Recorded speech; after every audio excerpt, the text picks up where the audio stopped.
मुल्क में सियासी सूरत हाल मजीद कशीदा, हुकूमत का एक और बड़ा इकदाम। ऑपोजिशन के मजीद अरकान के इस्तीफे मंजूर। स्पीकर ने 31 जनरल और 4 मखसूस नशिस्तों पर अरकान के इस्तीफे मंजूर कर लिए। जिन अरकान के इस्तीफे मंजूर किए गए उनमें डॉक्टर हैदर अली खान, सलीम खान, साहबजादा सिबगतुल्ला, आमिर कयानी, अमजद खान न्याजी, सैयद फखर इमाम, मखदूम खसरू बख्तियार, अंदलीब अब्बास, मलिका बुखारी, महबूब शाह, बशीर खान, जुनेद अकबर, शेर अकबर खान, अली खान जदून, उस्मान तरकई, मुजाहिद अली, अरबाब आमिर अयूब और शेर अली अरबाब शामिल हैं।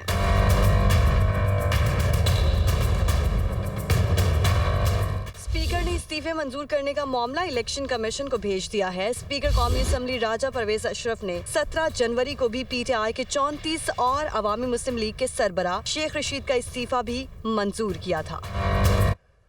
इलेक्शन कमीशन ने PTI के मजीद 35 अरकान असम्बली को डी नोटिफाई कर दिया। स्पीकर कौमी असम्बली ने PTI के मजीद 35 अरकान के इस्तीफे मंजूर किए हैं। PTI के 31 जनरल नशिस्तों और 4 खवातीन रुकन असम्बली को डी नोटिफाई किया गया है। तो इलेक्शन कमीशन ने PTI के मजीद 35 अरकान असम्बली को डी नोटिफाई कर दिया है।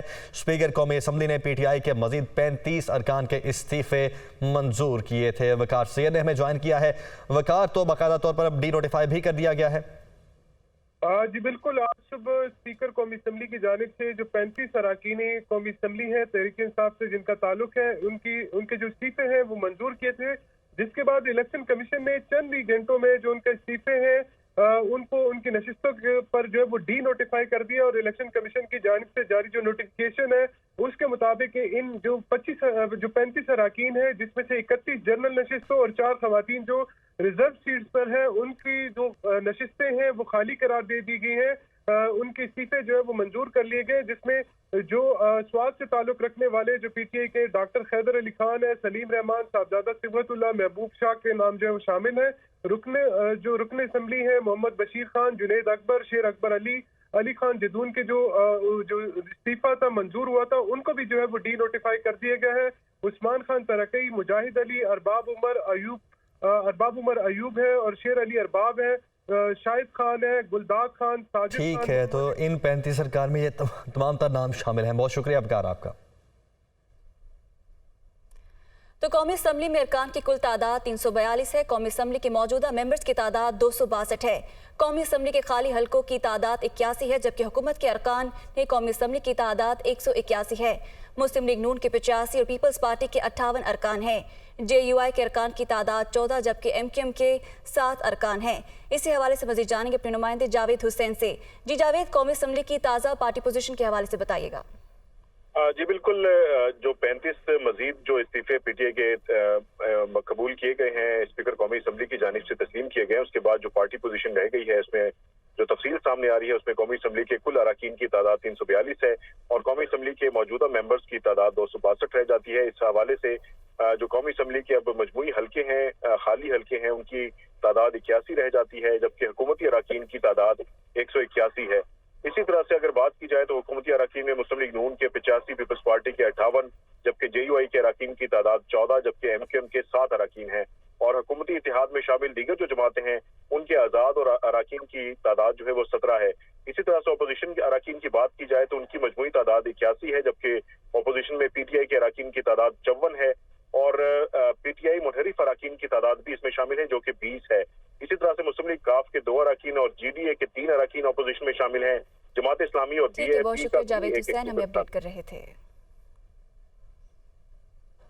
तो PTI रहनुमा वफ्द की सूरत में स्पीकर कौमी असम्बली के चेंबर में पहुंचे, ताहम मुलाकात ना हो सकी। शाह महमूद कुरैशी ने कहा कि स्पीकर ने आईनी जिम्मेदारी से फरार का रास्ता इख्तियार किया। रातों रात हमारे मेंबर डी नोटिफाई किए गए, ये अपनी मर्जी मुसल्लत करना चाहते हैं। फवाद चौधरी ने कहा कि हम लाचार और मजबूर पार्लियामेंट के सामने खड़े हैं। पूरी पार्टी ने इमरान खान के इशारे पर इस्तीफे पेश कर दिए। असद उमर का कहना था कि हम हर आईनी कोशिश करने पर तैयार हैं। इंतखाबात मुलतवी होना मुल्क बर्दाश्त नहीं कर सकता। असद कैसर ने कहा कि ये अपनी मर्जी की निगरान हुकूमत चाहते हैं जो हम नहीं मानेंगे। PTI रहनुमा पार्लियामेंट हाउस के बाहर मीडिया टॉक कर रहे थे। हम स्पीकर साहब से पूछना चाहते हैं कि क्या वो 35 लोगों को उन्होंने इंडिविजुअली इंटरव्यू करवाया? जो उसकी अपनी तशरीह है उसके मुताबिक उन्होंने जो सुप्रीम कोर्ट का डिसीजन है उसके मुताबिक उन्होंने कार्रवाई की नहीं की। ये जमहूरियत है, ये तो जमहूरियत के नाम पे खुला मजाक है। तो हम इसकी मुकम्मल मजम्मत करते हैं। अगर ये समझते हैं कि इस तरह एक अपना केयर टेकर गवर्नमेंट लाएंगे, हम किसी भी सूरत में इसकी केयर टेकर गवर्नमेंट को नहीं मानेंगे। 11 मेंबर पहले डी नोटिफाई किए, 35 मेंबर चंद दिनों के बाद किए और 35 मेंबर आज किए। जो हमारे बकिया रह गए थे हम उनको भी ले आए।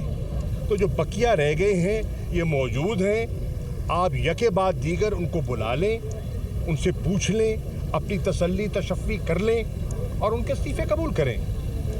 उन्होंने ऐसा करने से गुरेज किया। ये जो स्पीकर साहब यहाँ पे बैठे हुए हैं इनकी हैसियत नहीं है। ये वो लोग हैं जिनके लिए कुर्सियाँ नीचे की गई हैं। ये बड़े नहीं हुए, कुर्सियाँ छोटी कर दी गई हैं, जिसकी वजह से आज पाकिस्तान एक बहुत बड़े सियासी और मुआशी बहरान का शिकार है। पाकिस्तान को जल्द से जल्द एक नए जनरल इलेक्शन की तरफ ले जाया जाए, क्योंकि उसके अलावा इलाज कोई नहीं है इस गहरी खाई के अंदर जहां पे गिरा दिया गया और मजीद जिसके अंदर गिरते चले जा रहे हैं। खौफ की हालत ये है कि हम इलेक्शन मांगने आ रहे हैं, हम इस्तीफे देने के लिए आ रहे हैं और वो खौफजदा होके डर के भाग के पता नहीं किधर छुप गए हैं। तो निगरान वज़ीर आला पंजाब के तकर्रुर का मामला है। स्पीकर पंजाब असम्बली सब्तैन खान की ज़ेर सदारत पार्लिमानी कमेटी का इजलास शुरू हो चुका है। इसी हवाले से मजीद जानेंगे नुमाइंदे खुसूसी लियाकत अंसारी से। लियाकत, इजलास शुरू हो चुका है, मजीद क्या तफसीलात हैं, आगाह कीजिएगा। तकर्रुर के मामले पर जो है वो अब आईनी प्रोसेस जो है वो वज़ीर आला और अपोजिशन लीडर में डेडलॉक के बाद अब पार्लियामानी कमेटी के प्लेटफॉर्म पर आ गया है। कल पार्लियामानी कमेटी का नोटिफिकेशन किया गया था, तो आज जो है वो पार्लियामानी कमेटी में जो है वो हुकूमत और अपोजिशन के अरकान जो है वो आमने सामने बैठकर इस मामले पर जो है वो इत्तेफाक राय पैदा करने की कोशिश कर रहे हैं। स्पीकर पंजाब असम्बली सब्तैन खान की ज़ेर सदारत ये पार्लियामानी कमेटी का इजलास जो है वो 4 नामों का जायजा ले रहा है, जिसमें आहद चीमा का नाम जो है वो अपोजिशन की जानब से, इसी तरह सीनियर साफी मौसम नकवी का नाम जो है वो अपोजिशन की जानब से, जबकि हुकूमत की जानब से साबिक चीफ सेक्रेटरी नवीर अकरम चीमा और इसी तरह अहमद नवाज खेरा के नाम हैं। इजलास शुरू होने से पहले जो है वो हुकूमत और अपोजिशन इत्तेहाद के अरकान ने एक गैर रस्मी मुलाकात की और उसके बाद जो है अब स्पीकर की सरबराही ने जो है इन नामों का जायजा लिया जा रहा है। गो दोनों जानब से ये नाम आ गए हैं और आज कमेटी के पास आखिरी दिन है इत्तेफाक राय पैदा करने का। शुक्रिया लियाकत अंसारी, हमें अपडेट कर रहे थे।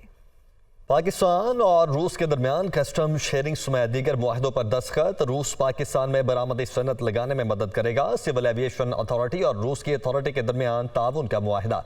डेयरी के शोबे में पाकिस्तान के साथ ताउन को बढ़ाएंगे। रूसी तवानाई के वजीर की जानिब से ये कहा गया।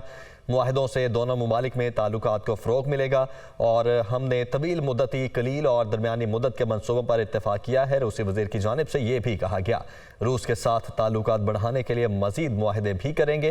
विफाकी वजीर अय्याज सादिक की जानिब से ये कहा गया।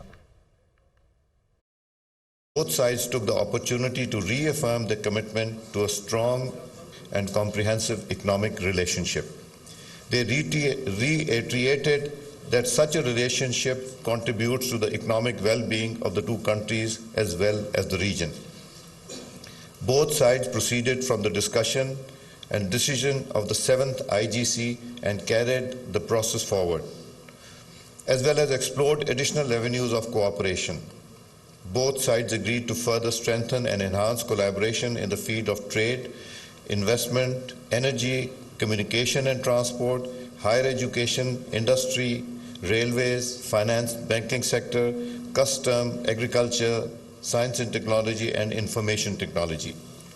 Both sides observed and noted positive prospects for implementable and concrete projects in above-mentioned sector of economy with a huge potential for the socio-economic development of both countries.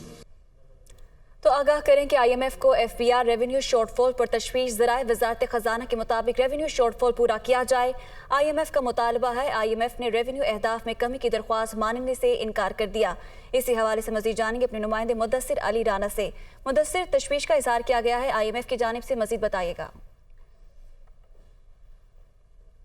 जी, रवां माली साल के दौरान दिसंबर 2022 में FBR को रेवेन्यू शॉर्टफॉल का सामना हुआ है, जिस पर IMF की जानिब से तशवीश का इजहार करते हुए ये मुतालबा किया गया है कि पाकिस्तान फौरी तौर पर रवां माह के दौरान ही अपना जो रेवेन्यू शार्टफॉल है इसको पूरा करे।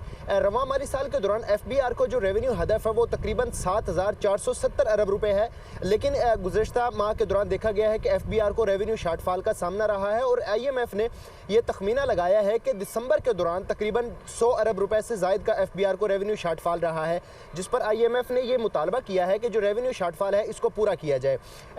FBR की जानिब से और वजारत ख़ज़ाना हकाम की जानिब से पहले तो ये मुतालबा किया गया है कि FBR का जो रेवेन्यू हदफ है इसमें कमी की जाए और इस पर नज़रसानी की जाए। ज़राए वजारत ख़ज़ाना की जानिब से बताया गया है कि IMF ने जो ये दरख्वास्त की गई है कि अहदाफ में कमी की जाए इसको मानने से इनकार कर दिया है और साथ ही ये मुतालबा किया है कि जो अहदाफ दिया गया है रवां माली साल के दौरान उसको पूरा किया जाए। उसके बाद FBR की जानिब से IMF के साथ एक प्लान हमारे साथ मौजूद थे।